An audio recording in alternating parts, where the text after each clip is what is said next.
Hi, this is a quick video that I really hope will help explain my comments that I've made here and elsewhere that the last photograph has not been photoshopped. Please take the time to look all the way through it, and I will really honestly welcome any challenges, questions. If I've got anything wrong, I'll put my hands up to it.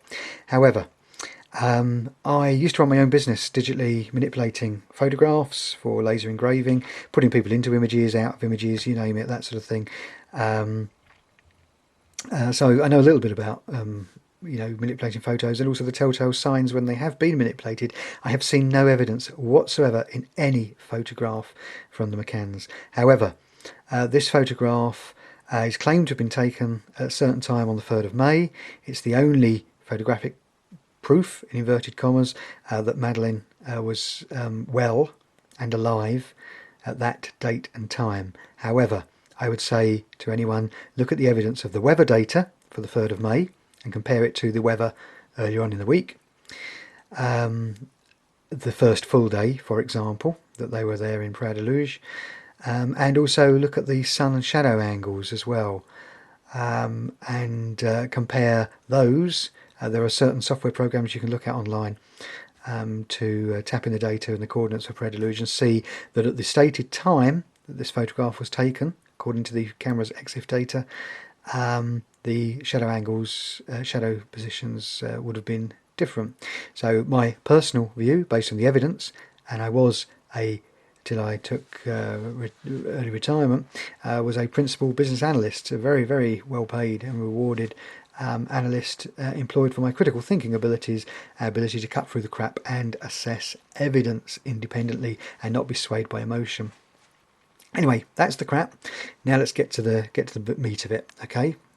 Now, the problem that everyone seems to go on about is this here: the vertical lines of the pool and the pool edge in Jerry's sunglasses. Okay, and they're citing that as evidence of photoshopping, though if you go to the trouble of photoshopping it, how you can't get those lenses right, I've got no idea. However, here is what's going on. Okay, now, just to put it into context, here's the pool, aerial view. Okay, photographer is down here, north is that way, camera angle is that way, just off of north. Okay, what's important to remember and understand is this eastern edge of the pool that runs from front to back. Okay, not vertical because it's a circular pool, but it is front to back. Okay, so then let's have a look at the last photo. Here we are again, and I've pasted that over an image that someone very kindly provided me via Jill Havern's great forum. Okay, and as you can see, there is the round pool edge that runs front to back just here between the photographer and Jerry. Okay, so obviously imagine this line here. Okay, now what you've got to understand is that this is a, wait for it to focus, oops, awful, apologies for this. Okay, what you've got to understand is that sunglasses, particularly Jerry's, you can see, have a convex cross section. Okay, that means they're slightly curved. Okay, if you were to take the lens out and put it on the table, it would be a bit like a bowl. Okay, with the high point, the front of the lens, and it goes backwards across the horizontal cross section, front to back. Now that means, imagine if you had a completely flat mirror. If you're looking at a flat mirror, you'll see yourself reflected. Because this has got a slight curve to it, what you're actually seeing here, and also the position of the head and the slight curve, is you're seeing to the left of Jerry. Okay, so you're looking at that lens, what's reflected back is actually down here. Okay, so let's have a look. What is down there? Ah, it's this edge. Okay, now to better explain that, lo and behold, I own a round bed. Okay, here we are. Now, unfortunately, I've got really bad lighting in here, but this is I've put on a tan sheet, don't ask why, and the walls, I don't know if that's going to come out, are sort of tealy blue, and the wall at the back is white. I've got electric lighting because the curtains are drawn, A, because I don't want the neighbours to see what I'm doing, because I think I'm mad, and secondly, it's not too light out there anyway, just gone 7 o'clock down here in rainy Kent. But look, what I've done is I've put Jerry over there. We are, there's Jerry. And I've put here a convex mirror. right where the sunglasses are. Okay, oops, sorry about this, because what I've got here is a vertical line reflected. Now see this, oh, I'm just reaching across, see this pole that I'm moving? See that stick that I'm moving? There we are. Whoops, oh this is all terrible, sorry. I'll do it again in a moment. That is this edge. Can you see this rounded edge? So it's not to scale, I appreciate, but this is a round edge. And we have a convex thing in front of us, okay, and there we are, and as I move left to right you'll see that that will go vertical. Now it's not perfect, but understand that people are saying it is impossible for there to be a vertical line reflected in Jerry's sunglasses. I am showing you, okay, that, imagine that's the reflective sunglasses, this imagine is the round pool.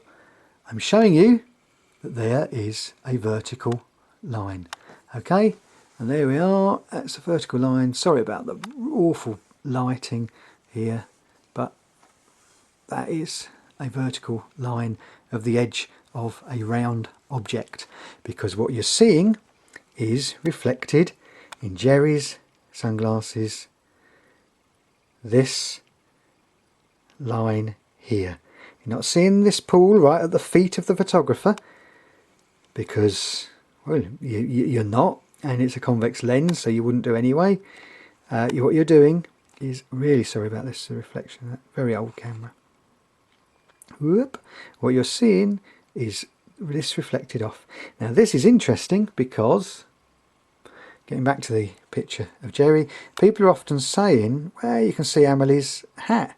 I don't know if you can see, just at the bottom of that is Amelie's hat. And people are forever pointing at this thing.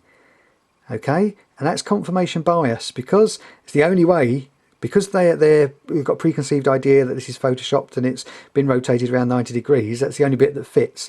Have an open mind, understand that you're seeing this edge here. Now, it could be a pink flip-flop actually on the edge, I don't know. The only way you do that is to get some actors dressed up to recreate this picture exactly. I agree it's probably Amelie's hat, however it's probably either this little peak here or maybe even a bit of the top of the hat. We don't know the exact convexity of these lenses on the sunglasses, so we don't know how much distortion is actually happening. But don't get bothered about the details, okay, because that's, again, that's called the god of the gaps. You know, people say black isn't black, white isn't white, and you say, well, here, oh, there's black, there's white, and they go, ah, but what about grey? So, you know, don't think of the big picture. The challenges have been, it's impossible to have a vertical line. I've demonstrated, I'm demonstrated again, there we go, there is, I'm moving left to right, the black, that's it, that's the vertical line of the edge of this bed, okay.